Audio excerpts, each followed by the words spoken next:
I never thought that the deepest wound I would ever carry wouldn't come from losing my husband or from the countless hardships that come with raising children alone, but from the child I loved most, telling me I wasn't welcome at her happiest day.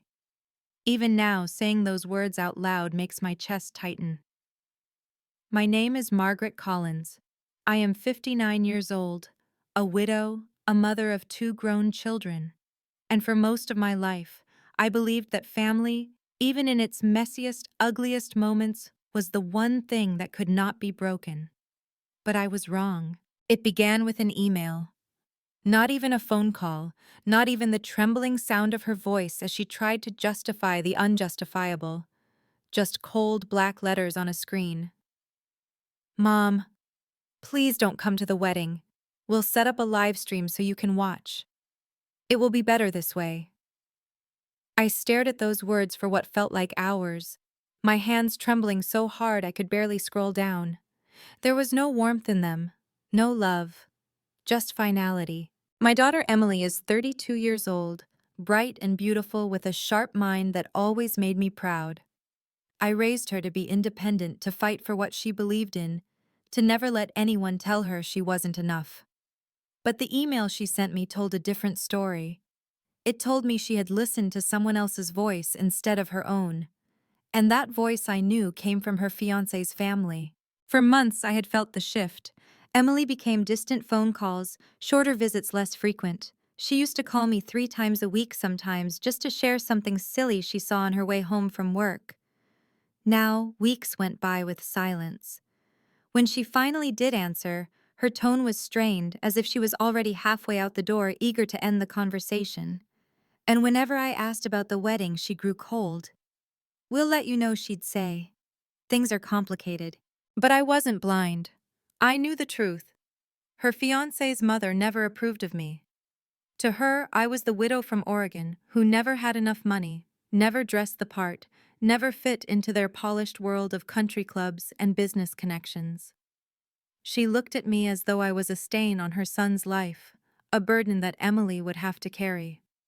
And slowly, I watched my daughter absorb that disdain little by little until it poisoned her view of me too. The night the email arrived, I sat at my kitchen table, the same table where I had once fed Emily bowls of soup when she was sick, where I had helped her study for exams, where we had blown out candles on birthdays.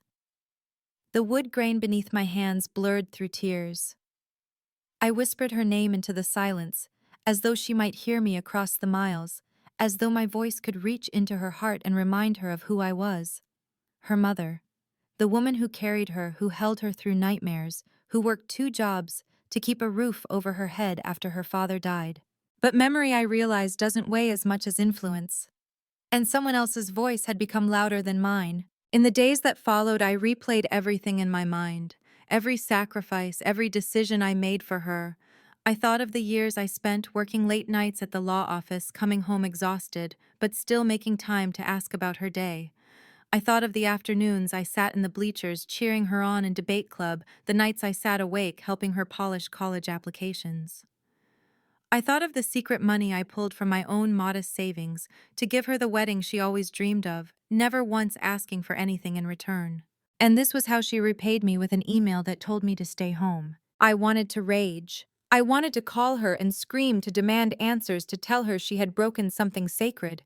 But when I picked up the phone, my fingers froze over the keypad, because deep down I knew anger wouldn't bring her back. Anger wouldn't undo the choice she had made. So I sat in silence, the phone heavy in my lap, and I wept until I couldn't breathe.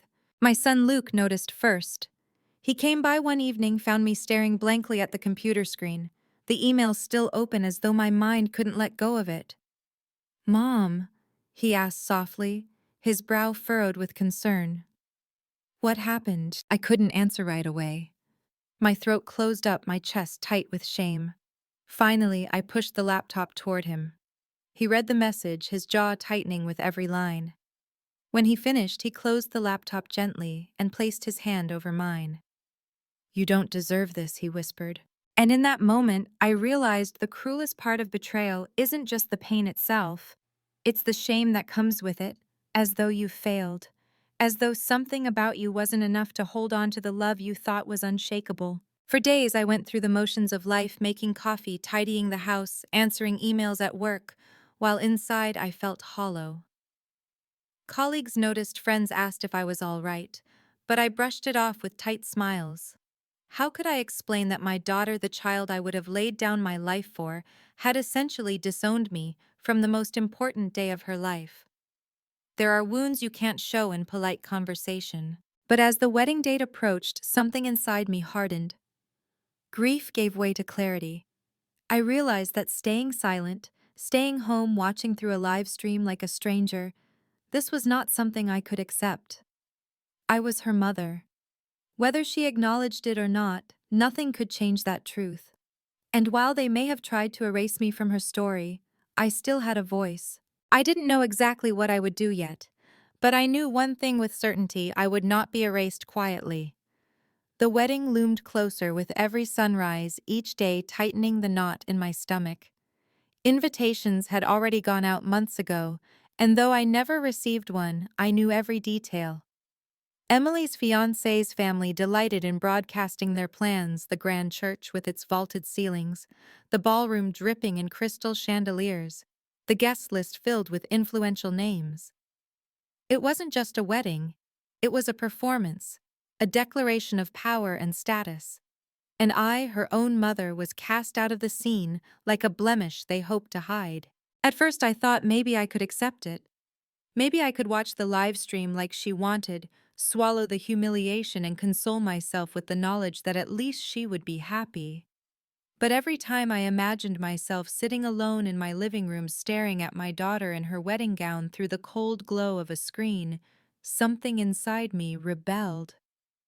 How could I sit by silently while strangers filled the pews, while her fiancé's family stood proudly in the front row?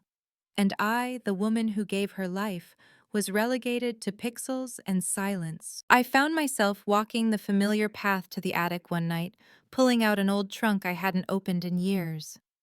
Inside were photos of Emily, her first birthday, her kindergarten graduation, her prom night. I traced her face in those pictures, remembering the warmth of her small hand in mine, the way she used to call me mommy with such trust and love. Each photograph felt like a knife reminding me of what I had lost. But they also reminded me of something stronger: I had been there from the very beginning. I was not some stranger trying to insert myself into her life. I was her mother, and no one could erase that. Luke watched me carefully during those weeks. He didn't push, but he was present, dropping by with groceries, calling to check in, offering quiet companionship. One evening, he finally said what had been simmering in both our hearts. "Mom, if you want to go, you should go. Don't let them push you out of her life." I shook my head, my voice breaking. "She told me not to come, Luke. She asked me to stay away." He leaned forward, his eyes steady. "She emailed you, Mom. She didn't even have the courage to say it to your face. That wasn't Emily, that was them, you know it." I wanted to believe him, but part of me feared he was wrong, that maybe Emily truly didn't want me there, that maybe I had failed her so badly she preferred my absence. The doubt gnawed at me, whispering in the dark. But then came the second blow. One afternoon, I received a call from the wedding planner mistaking me for part of the groom's family. She began rattling off details about seating arrangements, flower choices, and menu tastings before I interrupted her. "I'm sorry," I said softly. "I think you've confused me with someone else. I'm the mother of the bride." There was a pause on the line. An awkward silence before she said, "Oh, I wasn't told you'd be involved." I hung up the phone, my hands shaking. They hadn't just excluded me, they had erased me completely, as though I didn't exist. As though Emily had appeared in this world without me. The shame turned to fury, then hot and unyielding. They could not erase me. Not from her story, not from my own daughter's life. That night, I sat down with Luke. "I'm going," I said firmly, my voice steady for the first time in weeks. "I don't care if they want me there or not. I'm going to see my daughter get married." He nodded, a small smile touching his lips.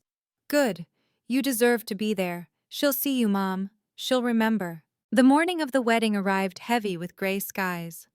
I dressed slowly, carefully, choosing a navy blue dress that was simple but elegant, one that carried dignity without extravagance. I pinned my hair back, applied light makeup, and stared at myself in the mirror. The lines on my face told stories of hardship and resilience, of nights spent worrying, of days spent fighting for survival. I didn't look like the wealthy mothers who would sit in the front row that day, but I looked like Emily's mother, and that was enough. I arrived at the church early, slipping quietly into the back. Guests streamed in, their voices hushed with excitement, their perfumes mingling in the air. I kept my head down, folding my hands tightly in my lap, my heart hammering against my ribs. And then the music began. The doors opened. Emily appeared in her gown, radiant, her veil trailing behind her like a whisper of light. My breath caught in my throat. She was beautiful. She was mine. For a moment, our eyes met across the room. Just a flicker, just a second. But in that second, I saw something shift in her gaze, surprise, confusion, and perhaps a glimmer of something deeper. Recognition, memory. I held her eyes as long as I could, willing her to remember who I was, what I had given her, the countless sacrifices that had brought her to this very aisle.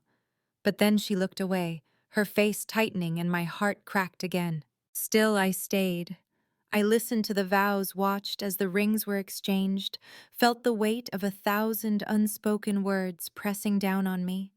And when they pronounced her married, I clapped quietly, tears streaming down my face, invisible among the sea of strangers. But the story didn't end there, because weddings, like betrayals, have a way of exposing truths.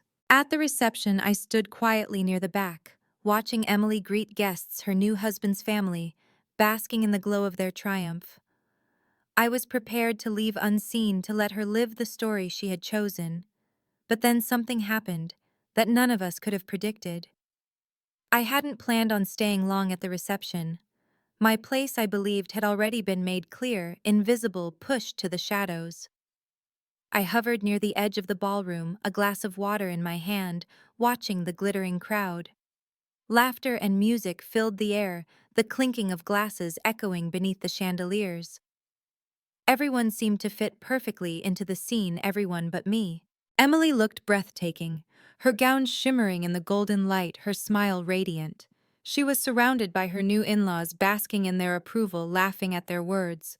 For a fleeting moment, I almost convinced myself that maybe this was what she wanted, that maybe my absence from her side was not a loss to her, but a relief. And yet the longer I watched, the more unsettled I became. There was a stiffness in her smile that others might not have noticed, but I knew my daughter too well. Beneath the glow there was tension. I could see it in the way her fingers clenched her bouquet just a little too tightly, in the way her laughter never quite reached her eyes. I told myself I would slip out quietly, spare us both the pain of confrontation. But fate, it seemed, had other plans. As the servers began bringing out plates, I heard voices nearby, sharp whispers barely contained. I turned my head and saw Emily's new mother-in-law standing with two women, her voice dripping with condescension. It was a nightmare trying to keep her mother out of this. She set her tone low, but not low enough. We had to make it clear this is not her kind of crowd. Can you imagine the embarrassment if she stood up here beside us? The guests would have thought... She trailed off with a laugh, shaking her head. Heat surged through my body, my hands trembling so badly I nearly dropped my glass. I felt exposed, humiliated, like a child being mocked in front of strangers. For a moment, I wanted to shrink back into the shadows to escape the sting of her words. But something inside me shifted. I had given my daughter life. I had given her every ounce of love I had. I had worked myself to exhaustion to make sure she had opportunities I never did. And yet here was another woman, wealthy, polished, cruel, speaking as though I were nothing, as though I didn't matter, as though Emily herself had no need for the mother who raised her. No, I would not let that stand. Before I could think twice, my feet were already moving. I crossed the ballroom, weaving through guests, my heart hammering in my chest. Emily's eyes widened when she saw me approaching, and for a second I saw panic flash across her face. "Mom," she whispered sharply, trying to pull me aside, but I didn't stop. I turned to face the woman who had erased me from my daughter's life, the woman who had orchestrated my exclusion. My voice shook, but it was strong.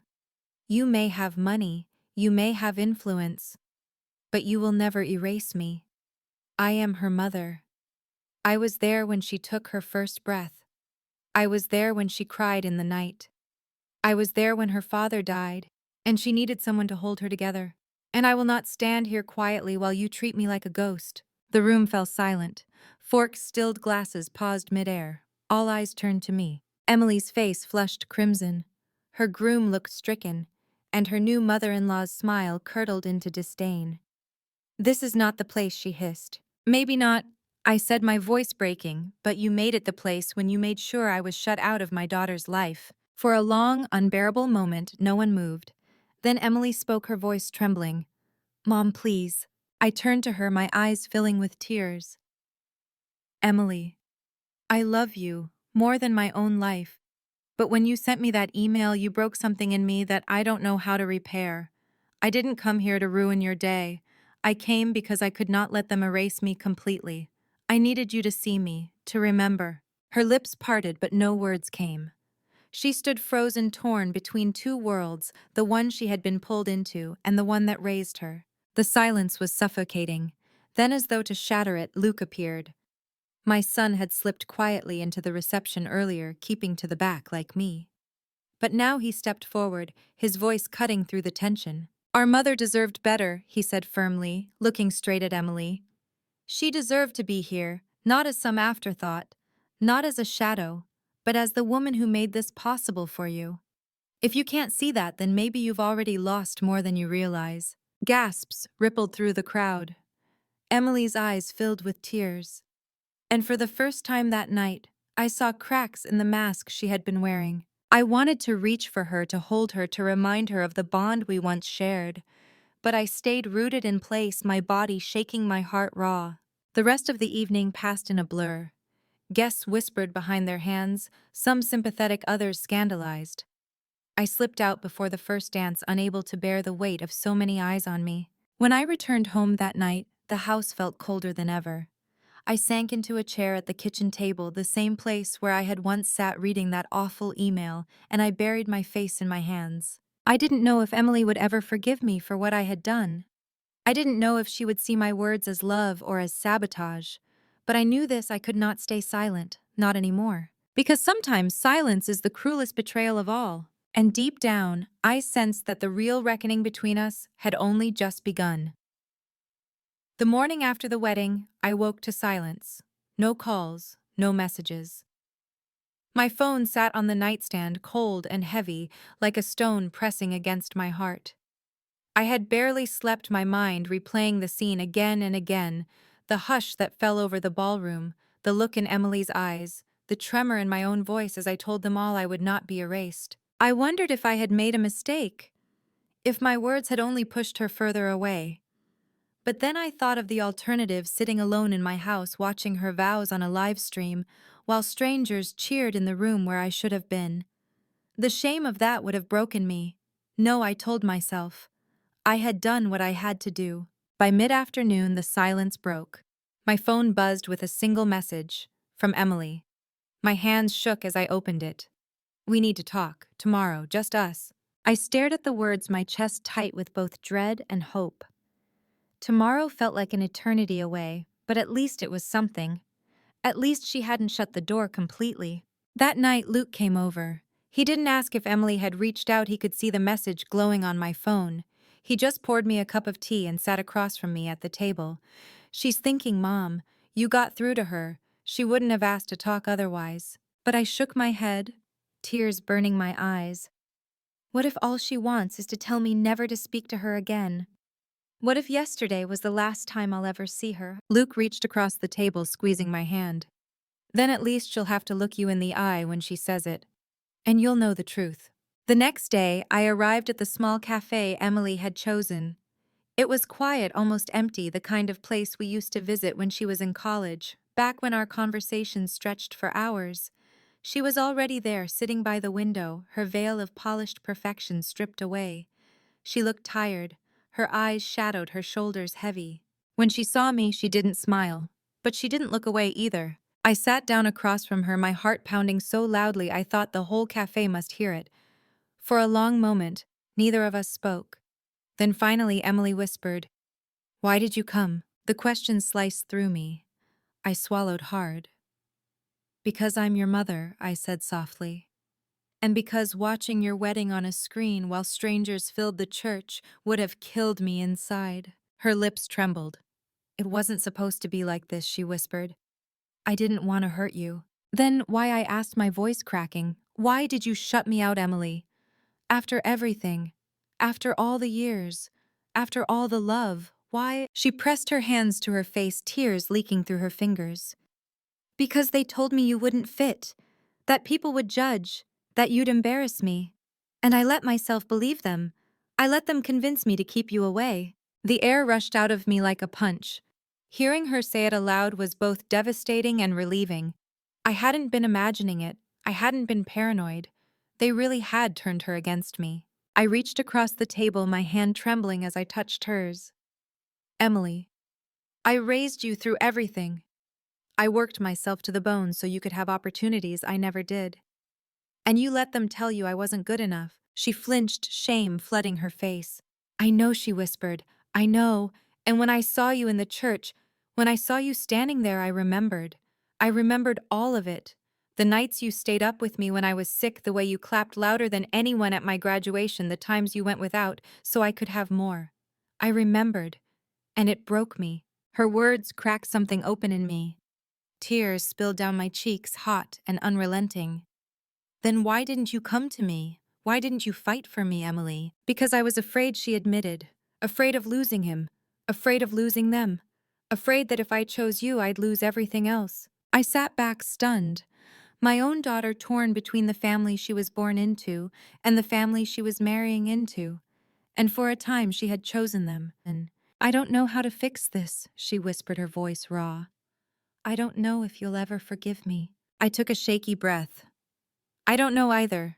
Forgiveness isn't something that happens overnight.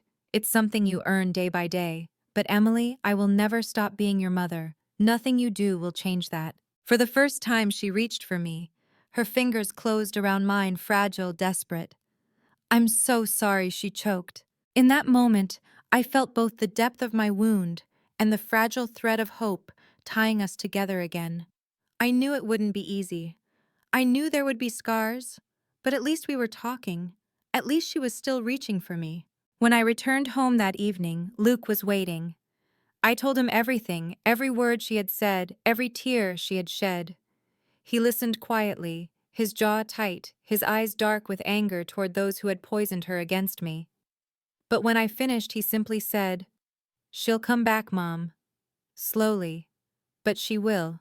I wanted to believe him. I wanted to believe that the girl I had raised, the girl who once looked at me with nothing but love, could still be found beneath the layers of influence and fear. That night, as I lay in bed, I realized something important. Betrayal doesn't just wound, it teaches. It strips away illusions, forces you to confront the truth. And the truth was this: I had been willing to let others erase me. I had almost allowed myself to be silenced. But I wasn't silenced anymore. The scars would remain, but they would not define me. Still, I knew the battle wasn't over. Because influence once seated has a way of lingering. And I could already sense that Emily's new family would not let go so easily. The question was, would my daughter be strong enough to see through them? Weeks passed after that meeting at the cafe. Emily and I spoke occasionally, tentative phone calls that began with silence, with the weight of everything unsaid, before softening into small attempts at connection. It wasn't what we had before, not yet, but it was something. A fragile thread, where there had once been nothing but a severed cord. But with each conversation, I also felt the shadow of her new family pressing between us. Her husband was polite when I heard his voice in the background, but distant. His mother, I knew, was still there, whispering, shaping, pulling. Influence like that doesn't vanish in a day or a week or even a year. It embeds itself like a stain. I found myself reflecting over and over on the night of the wedding, on the moment our eyes met as she walked down the aisle and the flicker of recognition in her gaze before she looked away. That flicker kept me going, because it told me that somewhere inside my daughter still remembered who I was. She remembered the years we shared, the love that shaped her. And maybe, just maybe, she was beginning to see what she had allowed to happen. One evening, Emily called unexpectedly. Her voice was quiet, hesitant. "Mom, can I ask you something?" "Of course," I said, my heart leaping. Do you hate me?" The question nearly broke me. My throat tightened, my chest aching. "No, Emily," I whispered. "I could never hate you. I hate what happened. I hate the choices that hurt us. But you, I could never hate you." There was silence on the line, then a soft sob. "I don't know how to make this right."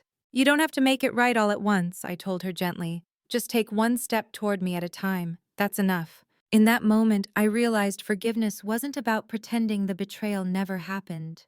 It was about choosing day after day not to let the wound consume everything else.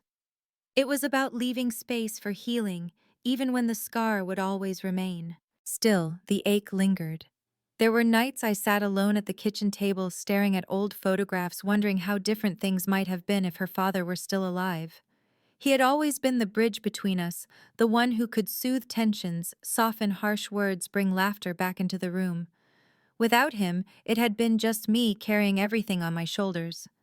And maybe I thought that was part of the problem. Emily had grown tired of seeing me as the struggling widow, the mother who never quite fit into polished society. But then Luke's words came back to me. "She'll come back, Mom. Slowly. But she will." And so I waited. Months later, Emily invited me to dinner.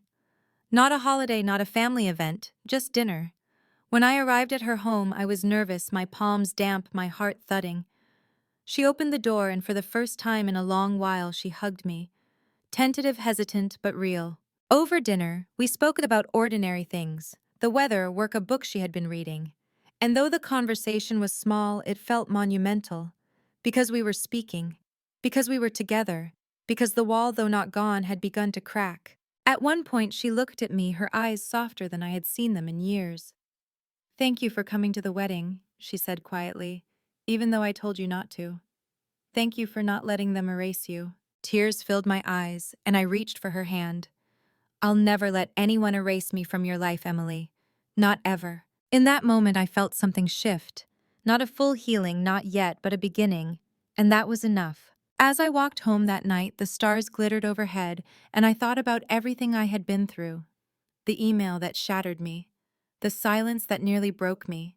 The confrontation that scarred me. And the fragile rebuilding that began afterward. What I learned is this: betrayal doesn't just come from strangers. Sometimes it comes from the people you love most, the ones you thought could never wound you. And when it does, it feels like the ground has fallen away beneath your feet. But I also learned something else. Betrayal can be survived. Even when it feels unbearable, even when it feels like the end, it can become the beginning of something new. Not the same as before, never as pure, but still real, still worth holding on to. Family is not about perfection. It's about persistence. It's about choosing to stay even when leaving would be easier. It's about saying, "I will not be erased." And so as I close this chapter of my story, I want to leave you with this. If you have been betrayed, if you have been cast out, if someone you love has told you that you are not wanted, remember this: you are still worthy of love. You are still worthy of being seen. And sometimes the bravest thing you can do is to refuse to disappear. Because in the end, scars are not signs of weakness. They are proof of survival, proof that you stood in the fire and walked out stronger. So if my story touched you, please take a moment to like, share, and subscribe. Leave a comment below. I would love to hear your own stories, your own scars, your own survival. Together we remind each other that betrayal does not end us. It remakes us.